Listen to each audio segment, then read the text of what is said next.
Hello. We're back. It is Monday evening. Why did I tell you that? Like, it doesn't matter what time it is if you're listening to this later. Why would you care that I read this on Monday evening? Now you know. All right, I'll get started in a couple minutes with The Planet of the Dead by Clark Ashton Smith. So hang tight, and then we'll get down to it.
Okay, it is very hot today, so I did not set up my sound booth, such as it is, because I'd probably roast.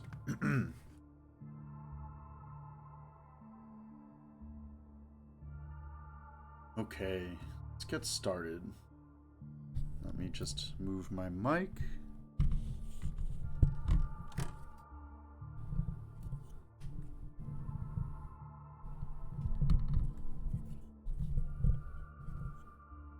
All right, here we are.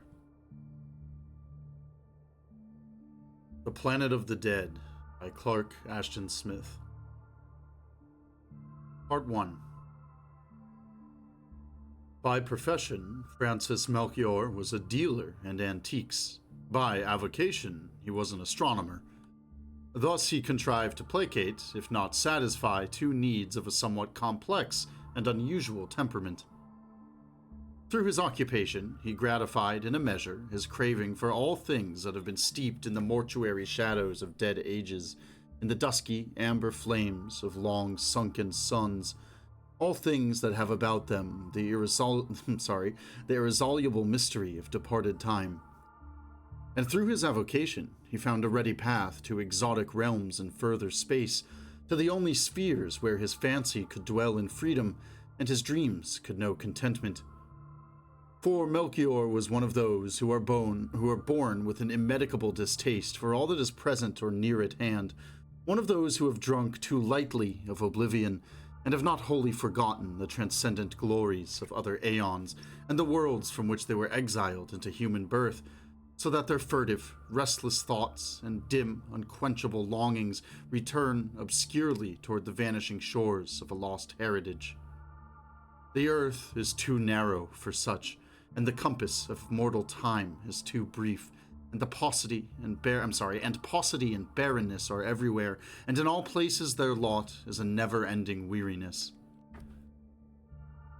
With a predisposition ordinarily so fatal to the acquisitive faculties, it was indeed remarkable that Melchior should have prospered at all in his business.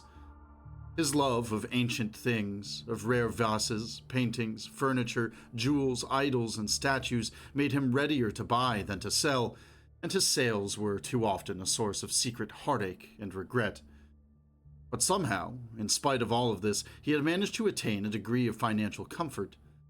By nature, he was something of a solitary, and was generally looked upon as eccentric.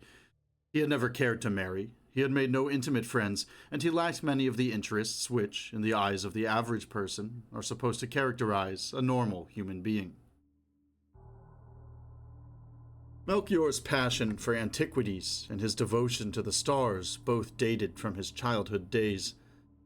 Now, in his 31st year, with increasing leisure and prosperity, he had turned an upper balcony of his suburban hilltop house into an amateur observatory.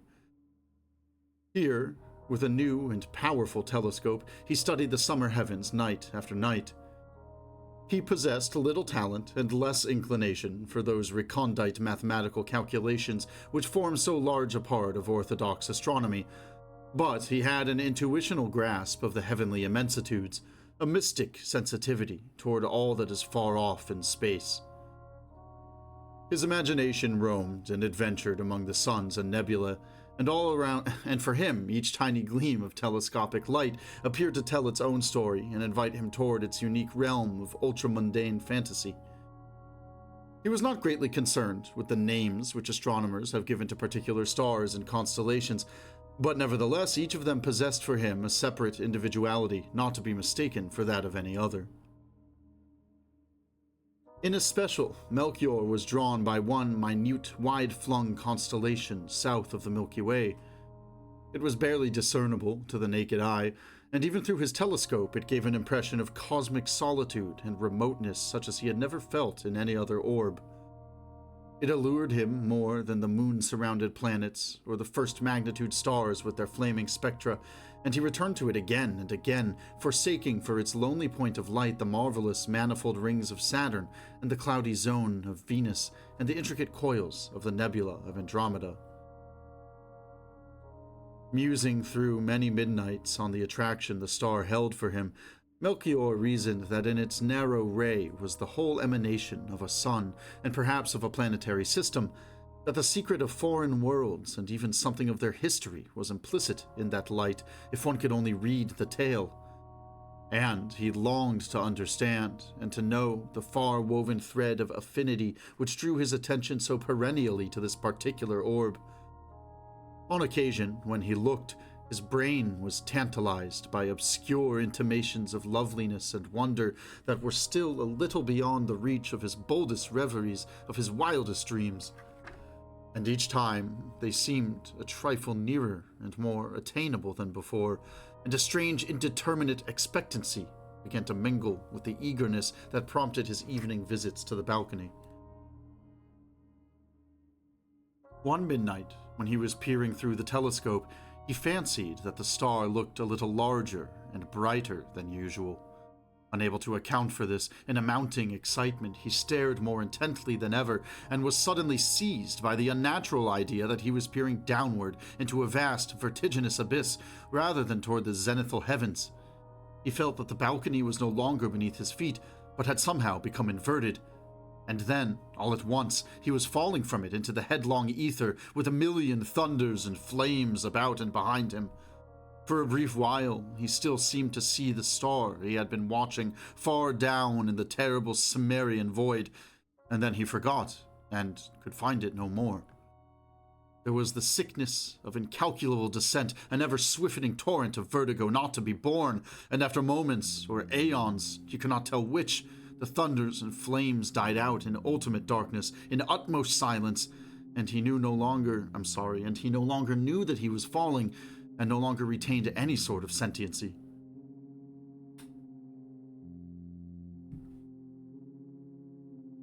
Part 2. When Melchior returned to consciousness, his first impulse was to clutch the arm of the chair in which he had been sitting beneath the telescope. It was the involuntary movement of one who has fallen in a dream. In a moment he realized the absurdity of this impulse, for he was not sitting in a chair at all, and his surroundings bore no manner of resemblance to the nocturnal balcony on which he had been seized by a strange vertigo, and from which he had seemed to fall and lose himself. He was standing on a road paven with cyclopean blocks of grey stone, a road that ran interminably before him into the vague, tremendous vistas of an inconceivable world. There were low, funereal, drooping trees around the road, with sad-colored foliage and fruits of a deathly violet, and beyond the trees were range on range of monumental obelisks, of terraces and domes, of colossal multiform piles that reached away in endless, countless perspectives towards an indistinct horizon. Over all, from an ebon-purple zenith, there fell in rich and lustrous rays the illumination of a blood-red sun. The forms and proportions of the labyrinthine mass of buildings were unlike anything that has been designed in terrestrial architecture, and for an instant Melchior was overwhelmed by their number and magnitude, by their monstrosity and bizarrerie. Then, as he looked once more, they were no longer monstrous, no longer bizarre, and he knew them for what they were, and knew the world upon whose road his feet were set, and the destination he was to seek, and the part he was fated to play. It all came back to him as inevitably as the actual deeds and impulses of life returns to one who has thrown himself obviously for a while into some dramatic role that is foreign to his real personality. The incidents of his existence as Francis Melchior, though he still recalled them, had become obscure and meaningless and grotesque in the reawakening of a state of entity with all its train of recovered reminiscences of revived emotions and sensations. There was no strangeness, only the familiarity of a homecoming, in the fact that he had stepped into another condition of being, with its own environment, with its own past, present, and future, all of which would have been incognizably alien to the amateur astronomer who had peered a few moments before at a tiny star remote in sidereal space. "Of course I am Antarian," he mused. "Who else could I be?" The language of his thoughts was not English, nor any earthly tongue, but he was not surprised by his knowledge of this language, nor was he surprised when he looked down and saw that he was attired in a costume of somber, moth-like red, of a style unknown to any human people or epoch.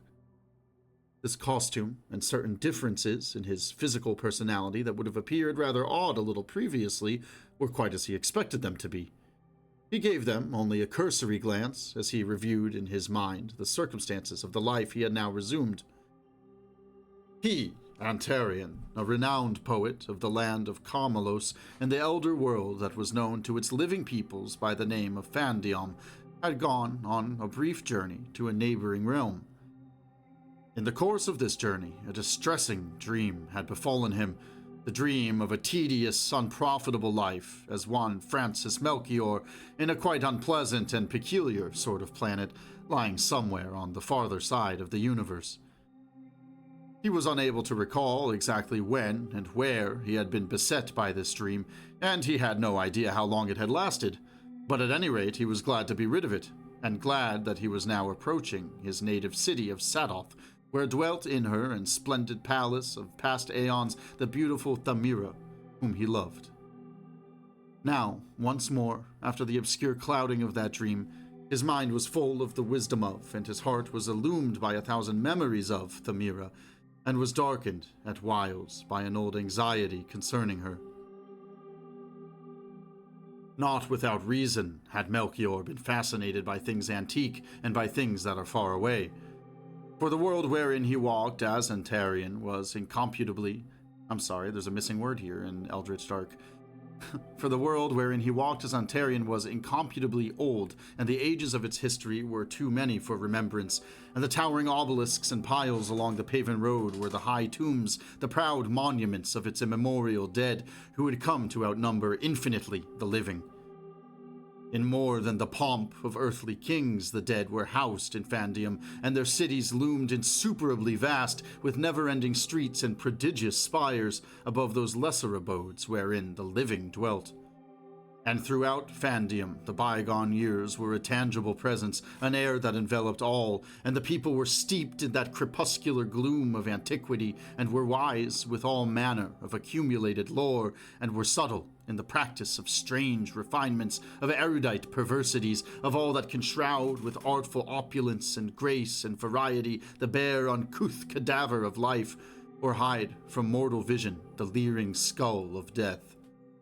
And here in Sadoth, beyond the domes and terraces and columns of the huge necropolis, a necromantic flower wherein forgotten lilies live again, there bloomed the superb and sorrowful loveliness of Thamira. Part 3. Melchior, in his consciousness as the poet Antarian, was unable to remember a time when he had not loved Thamira. She had been an ardent passion, an exquisite ideal, a mysterious delight, and an enigmatic grief. He had adored her implicitly through all the Selenic changes of her moods, in her childish petulance, her passionate or maternal tenderness, her sibylline silence, her merry or macabre whims, and most of all, perhaps, in the obscure sorrows and terrors that overwhelmed her at times. He and she were the last representatives of noble, ancient families whose untabulated lineage was lost in the crowded cycles of Fandium. Like all others of their race, they were imbued with the heritage of a complex and decadent culture, and upon their souls the never-lifting shadow of necropoles had fallen from birth. In the life of Fandium, its atmosphere of elder time, of aeon-developed art, of Epicureanism consummate and already a little moribund, Atarian had found an ample satisfaction for all the instincts of his being. He had lived as an intellectual sybarite, and by virtue of a half-primitive vigor had not yet fallen upon the spiritual exhaustion and desolation, the dread, implacable ennui of racial senescence that marked so many of his fellows. Thamira was even more sensitive, more visionary by nature, and hers was the ultimate refinement that is close to an autumnal decay. The influences of the past, which were a source of poetic fruition to Antarian, were turned by her delicate nerves to pain and languor, to horror and oppression. The palace wherein she lived, and the very streets of Sadoth, were filled for her with emanations that welled from the sepulchral reservoirs of death, and the weariness of the innumerable dead was everywhere, and the evil or opiate presences came forth from mausolean vaults to crush and stifle her with the formless brooding of their wings. Only in the arms of Antarian could she escape them, and only in his kisses could she forget. Now, after his journey, whose reason he could not quite remember, and after the curious dream in which he had imagined himself as Francis Melchior, Antarian was once more admitted to the presence of Thamira by slaves who were invariably discreet, being tongueless. In the oblique light of beryl and topaz windows, in the mauve and crimson gloom of heavy folded tapestries, on a floor of marvelous mosaic wrought in ancient cycles, she came forward languidly to greet him. She was fairer than his memories, and paler than a blossom of the catacombs. She was exquisitely frail, voluptuously proud, with hair of a lunar gold and eyes of nocturnal brown that were pierced by fluctuating stars and circled by the dark pearl of sleepless nights. Beauty and love and sadness exhaled from her like a manifold perfume. "I'm glad you have come, Antarian, for I have missed you." Her voice was as gentle as an air that is from among flowering trees, and melancholy as remembered music. Antarian would have knelt, but she took him by the hand and led him to a couch beneath the intricately figured curtains. There the lovers sat and looked at each other in affectionate silence. "Are all things well with you, Thamira?" The query was prompted by the anxious divination of love. "No, all things are not well. Why did you go away? The wings of death and darkness are abroad. They hover more closely than ever, and shades more fearful than those of the past have fallen upon Sadoth. There have been strange perturbations in the aspect of the skies, and our astronomers, after much study and calculation, have announced the imminent doom of the sun. There remains to us but a single month of light and warmth, and then the sun will go out on the noontide heavens like an extinguished lamp, and eternal night will fall, and the chill of outer space will creep across Fandium. Our people have gone mad with the predicted horror, and some of them are sunk in despairing apathy, and more have given themselves to frenzied revels and debaucheries. Where have you been, Antarian? In what dream did you lose yourself, that you could forsake me for so long?" Antarian tried to comfort her. "Love is still ours," he said, "and even if the astronomers have read the skies aright, we have a month before us, and a month is much." "Yes, but there are other perils, Antarian. Haspa the king has looked upon me with eyes of senile desire, and woos me assiduously with gifts, with vows, and with threats. It is the sudden, inexorable whim of age and ennui, the caprice of desperation. He is cruel, he is relentless, he is all-powerful." "I will take you away," said Antarian. "We will flee together, and dwell among the sepulchres and the ruins where none can find us, and love and ecstasy shall bloom like flowers of scarlet beneath their shadow, and we will meet the everlasting night in each other's arms, and thus we will know the utmost of mortal bliss.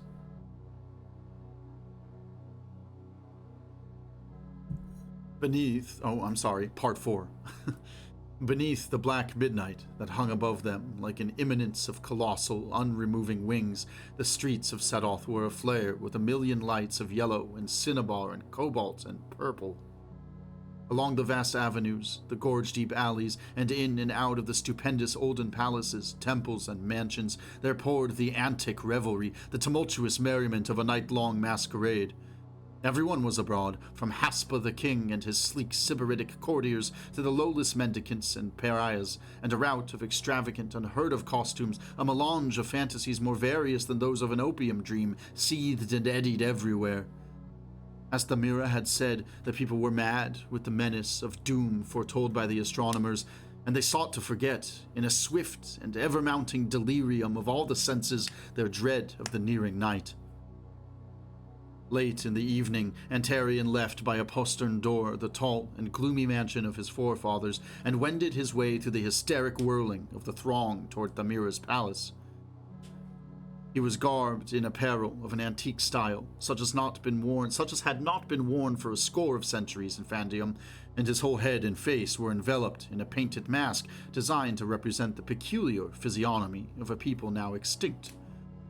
No one could have recognized him, nor could he on his part have recognized many of the revelers he met, no matter how well known to him, for most of them were disguised in apparel no less outre, and wore masks that were whimsical or absurd or loathsome or laughable beyond conception. There were devils and empresses and deities, there were kings and necromancers from all the far, unfathomed ages of Fandium, there were monsters of medieval or prehistoric types, there were things that had never been born or beheld except in the minds of insane, decadent artists seeking to surpass the abnormalities of nature. Even the tomb had been drawn upon for inspiration, and shrouded mummies, worm-gnawed cadavers promenaded among the living. All these masks were the screen of an orgiastic license without precedent or parallel. All the needful preparations for flight from Satoth had been made, and Antarian had left minute and careful instructions with his servants regarding certain essential matters. He knew from of old the ruthless, tyrannic temperament of Haspa, knew that the king would brook no opposition to the indulgence of any whim or passion, no matter how momentary. There was no time to be lost in leaving the city with Thamira. He came by winding, devious ways to the garden behind Thamira's palace. There, among the high and spectral lilies of deep or ashen hues, the bowed funeral trees with their fruit of subtle and opiate savor, she awaited him, clad in a costume whose antiquity matched his own, and which was no less impenetrable to recognition. After a brief murmur of greeting, they stole forth together from the garden and joined the oblivious throng. Antarian had feared that Thamira might be watched by the henchmen of Haspa, but there was no evidence of such watching, no one in sight who seemed to lurk or loiter, only the swift movement of an ever-changing crowd, preoccupied with the quest of pleasure. In this crowd, he felt that they were safe. However, through a scrupulous caution, they allowed themselves to be carried along for a while in the tide of the city's revel before they sought the long, arterial avenue that led to the gates. They joined in the singing of fescennine songs, they returned the bacchanalian jests that were flung by passers-by, they drank the wines that were proffered them by public urn-bearers, they tarried when the throng tarried, moved when it moved. Everywhere there were wildly flaming lights, and the ribaldry of loud voices, and the strident moan or fervorous pulsing of musical instruments. There was feasting in the great squares, and the doorways of immemorial houses poured out a flood of illumination, a tumult of laughter and melody as they offered their hospitality to all who might choose to enter them. And in the huge temples of former aeons, delirious rites were done to the gods, who stared forth with unchanging eyes of stone and metal to the hopeless heavens. And the priests and worshippers drugged themselves with terrible opiates and sought the stupefying ecstasy of abandonment to an hysteria both carnal and devout. At length, Antarian and Thamira, by unobtrusive states, by many windings and turnings, began to approach the gates of Satoth. For the first time in their history, These gates were unguarded, for, in the general demoralization, the sentinels had stolen away without fear of detection or reproof to join the universal orgy. Here, in the outlying quarter, there were few people, and only the scattered flotsam of the revels, and the broad open space between the last houses and the city wall was utterly abandoned. No one saw the lovers when they slipped like evanescent shadows through the grim yawning of the gates and followed the grey road into an outer darkness thronged with the dim bulks of mausoleums and monuments. Here, the stars that had been blinded by the flaring lights of Satoth were clearly visible in the burnt-out sky, and presently, as the lovers went on, the two small ashen moons of Fandium arose from behind the necropoles and flung the despairing languor of their faint beams on the multitudinous domes and minarets of the dead. And beneath the twin moons that drew their uncertain light from a dying sun, Antarian and Thamira doffed their masks and looked at each other in a silence of unutterable love and shared the first kiss of their month of ultimate delight.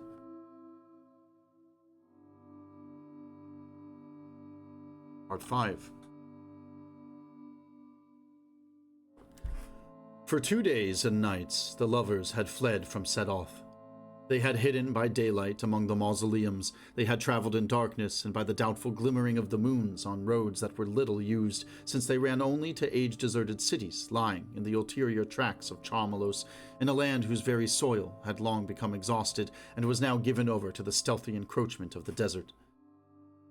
And now they had come to their journey's end, for, mounting a low, treeless ridge, they saw below them the ruinous and forgotten roofs of Urbizon, which had lain unpeopled for more than 1,000 years, and beyond the roofs, the black, unlustrous lake surrounded by hills of bare and wave-corroded rock that had once been the inlet of a great sea.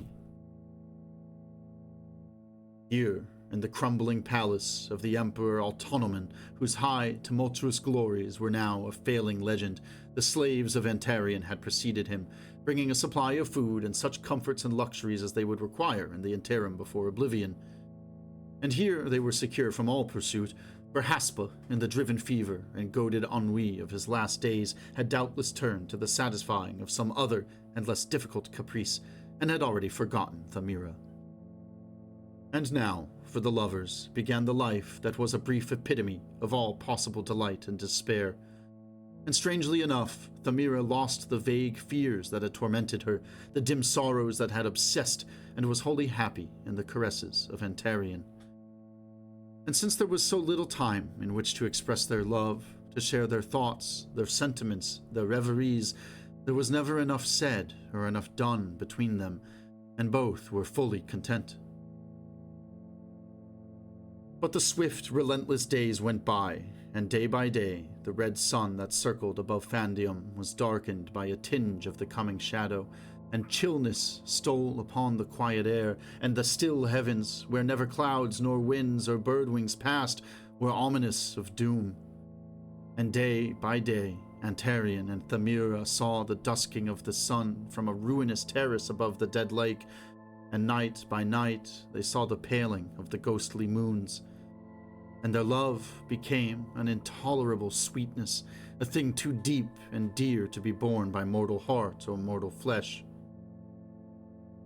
Mercifully, they had lost the strict count of time, and knew not the number of days that had passed, and thought that several more dawns and moons and eves of joyance were before them. They were lying together on a couch in the old palace, a marble couch that the slaves had strewn with luxurious fabrics, and were saying over and over some litany of love, when the sun was overtaken at high noon by the doom the astronomers had foretold, when a slow twilight filled the palace, heavier than the umbrage wrought by any cloud, and was followed by a sudden wave of overwhelming ebon darkness and the creeping cold of outer space. The slaves of Antarian moaned in the darkness, and the lovers knew that the end of all was at hand, and they clung to each other in despairing rapture with swift, innumerable kisses, and murmured the supreme ecstasy of their tenderness and their desire, till the cold that had fallen from infinitude became a growing agony, and then a merciful numbness, and then an all-encompassing oblivion. Part 6. Francis Melchior awoke in his chair beneath the telescope. He shivered, for the air had grown chill, and when he moved he found that his limbs were strangely stiff, as if he had been exposed to a more rigorous cold than that of the late summer night. The long and curious dream that he had undergone was inexpressibly real to him, and the thoughts, the desires, the fears and despairs of Antarian were still his. Mechanically, rather than through any conscious renewal of the impulses of his earthly self, he fixed his eye to the telescope and looked for the star he had been studying when the premonitory vertigo had seized him. The configuration of the skies had hardly changed. The surrounding constellation was still high in the southeast, but with a shock that became veritable stupefaction, he saw that the star itself had disappeared. Never, though he searched the heavens night after night through the alteration of many seasons, has he been able to find again the little far-off orb that drew him so good lord, the far-off orb that drew him so inexplicably and irresistibly. He bears a double sorrow, and though he has grown old and grey with the lentor of fruitless years, with the buying and selling of antiques and the study of the stars, Francis Melchior is still a little doubtful as to which is the real dream, his lifetime on Earth, or the month in Vandium below a dying sun, when, as the poet Antarian, he loved the superb and sorrowful beauty of Thamira. And always he is troubled by a dull regret that he should ever have wakened, if awakening it was, from the death that he died in the palace of Altonomen, with Thamira in his arms and Thamira's kisses on his lips.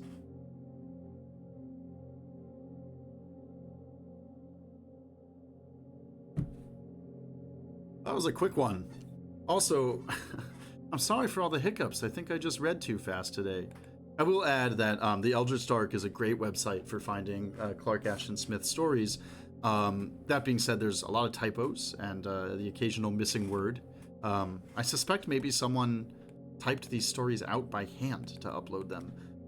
Many of them were uploaded in the early 2000s, so I don't know. Might not be far off. Judging by the typos anyway, that's my guess. Thanks for bearing with me today. I know, like I said, it was a little choppy. Not my best work. But I'll be back later this week. I don't know if I'm going to read the end of the story by Clark Ashton Smith. That's the title of the story, the end of the story. Or a different one altogether. I might go back to Zothique stories and grab another one of those. We'll see. But anyway, thanks for listening in. And if you have any thoughts or feelings or recommendations, shoot them my way. You can email me at the same username as my YouTube at gmail.com. And, oh yeah, today we listened to, oh god, what was it? The Winter Scriptures by Aindulmedir, which we haven't listened to in a while. I've been really hung up on the Lunar Lexicon and Star Lore. So yeah, go check out the Winter Scriptures. It's equally as good as the other two, obviously. And give Aindulmedir some love. He's a cool dude with excellent music. All right, folks, take it easy, and I will see you probably Wednesday. But if not, Friday. All right, bye, folks.